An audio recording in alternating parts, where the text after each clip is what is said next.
Institutionalism. Institutionalism can be aligned with political science as well as sociology because institutions have a direct connection with the movement of our society. In analyzing the concept of institutions, it is important that we first know that these theories have 5 institutions that make up our society. And these are the family, education, religion, economics, and government. These institutions give events to our society or called social events. That's why the success of our society depends or connected to these 5 institutions. Now let's expand our understanding with institutions. Please remember that institution is a society or organization founded for a religious, educational, social, or similar purpose. The institutions implement the standards in our society. So the people behind institutionalism believe that institutions have a great factor in the behavior of the people who live in the community. The kind of institutions that are built in or are being built in a community depends only on the personality and preferences of the people living in the community. Different types of institutionalism. First, we have traditional classical institutionalism. So here we have the 3 definitions to define what traditional classical institutionalism is all about for us to understand its concept. So here it is said that traditional classical institutionalism is descriptive. And traditional classical institutionalism is also inductive because it draws inference from repeated observations. Then we have formal legal. So the traditional classical is also formal legal because it involves the study of formal governmental organization, and also it is legal because it includes a study of public law. Then we have the new institutionalism. So it is said that political behavior is embedded. The main characteristic of traditional institutionalism just describing the different institutions, the government, the constitution, or policies that have been made from the different generation up to the present. Here in the new institutionalism, it also describes, but the difference is that it shapes the structure of rules, norms, and expectation of the people. It is said here that political behavior affects our rules and norms. In normative institutionalism, it argues, we notice that it is the same as the new institutionalism, but it is more focused on the norms, identities, and beliefs. This normative focuses too much on norms and culture, and here in the new institutionalism is not only norms but also the policies, the relationship of the people, the economics, and others. Hello everyone, especially to you ma'am. This is my report in institutionalism. My topic is rational choice institutionalism, non-government, government, and international institutionalism. Now, I've discussed first the rational choice institutionalism. It is an approach in political science and sociology that combines rational choice theory with institution shaping individual behavior and the outcomes of social interaction. Rational choice institutionalism suggests that individuals act strategically with an institution to maximize their own interest, and that institutions themselves evolve in response to the strategic actions of their members.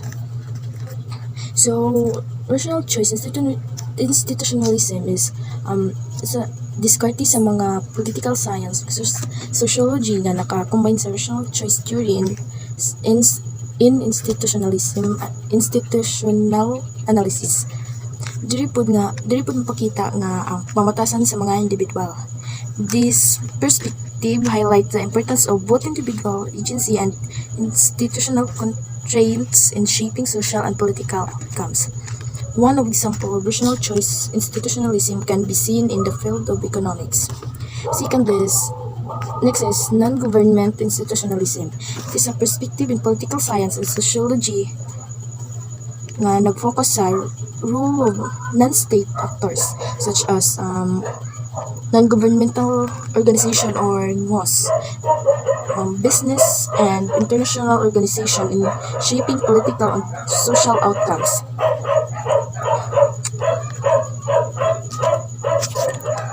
And nag-examine pod ni ang non-government kung giunsaan ni nga institution pag influence policy decision,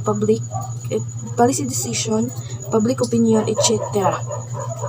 Example na ni is include the influence of international organization like the United Nations, the World Bank, and International Monetary.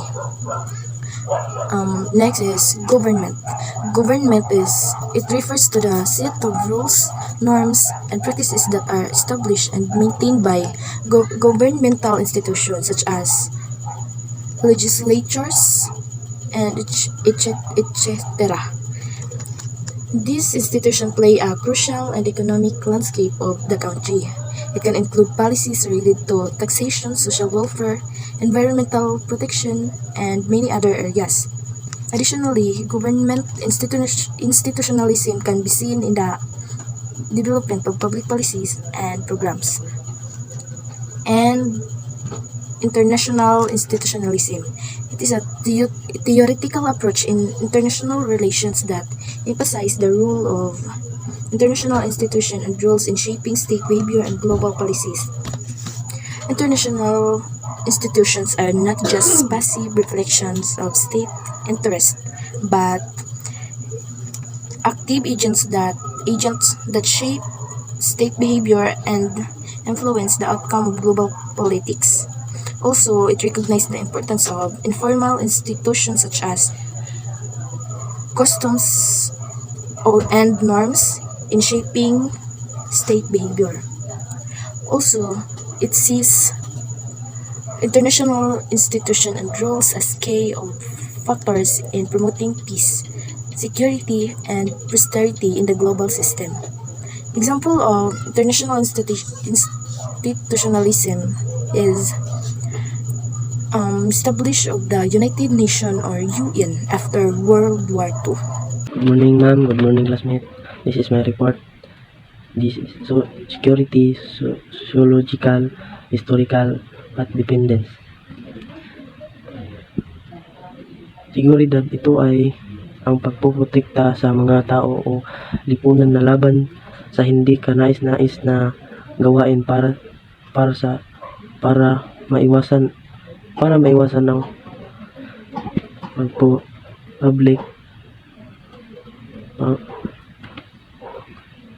public panganib na dulot nito.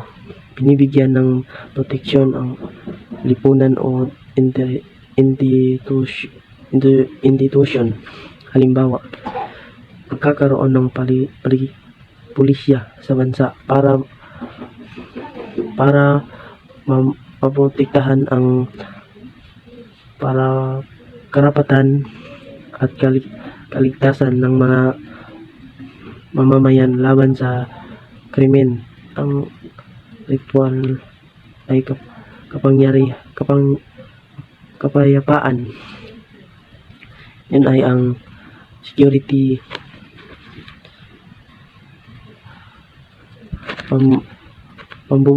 pambubugbog sa mga asawa at pag-asawa ang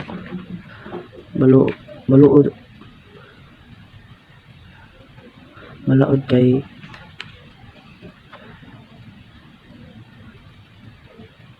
Bausi. Violence and engage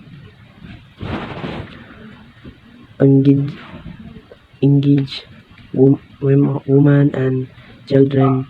Dili pwede kulatahon ang asawa, kay kung kulatahon pwede mapriso ang lalaki tuod sa balaod na bawsi. Na kanang kuan kay muna si security ng sa logical ay ang pag-aaral ng mga tao o lipunan at pag-uug na ugali ng mga tao sa lipunan. Ito ay tumatalakay sa mga patakaran, karanasan at kaugalian na bumuo sa lipunan.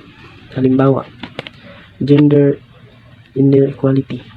Ang pagkakaiba ng pagtrato at oportunidad batay sa kasarian na nagiging sanhi ng disparidad sa mga karapatan.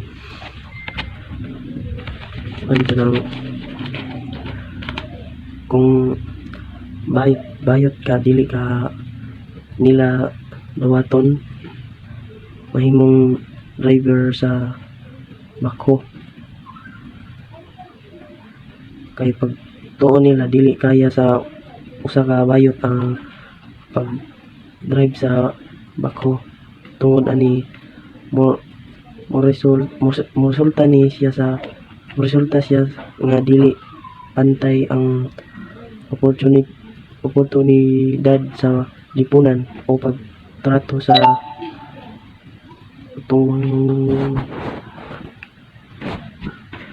tuang kasarian.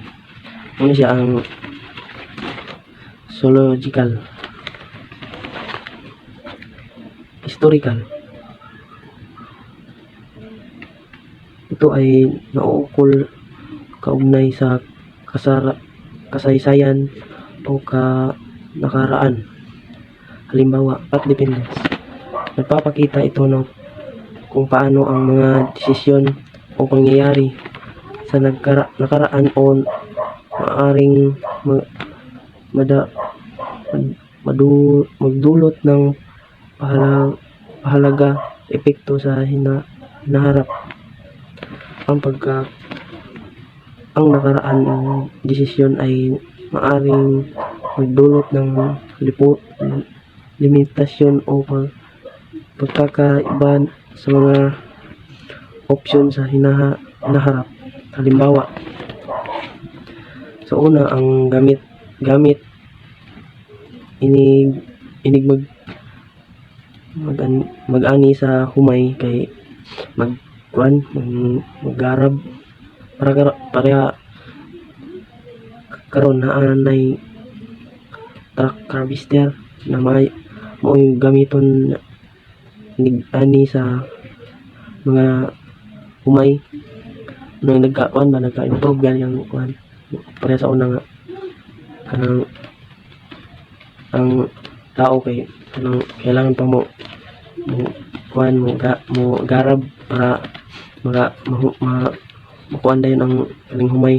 Karon magkuan na lang mag-truck harvester, pero kay mga tao na naanad naman na kung mag-ani mag-garab ra mo na ay mga Pilipino karon nga nagpabilin gihapon aning nga tradisyonal na pamaagi sa pag-ani kay naanad naman nilang lawas mo na ilang kuan na resulta sila sa pag-adapt sa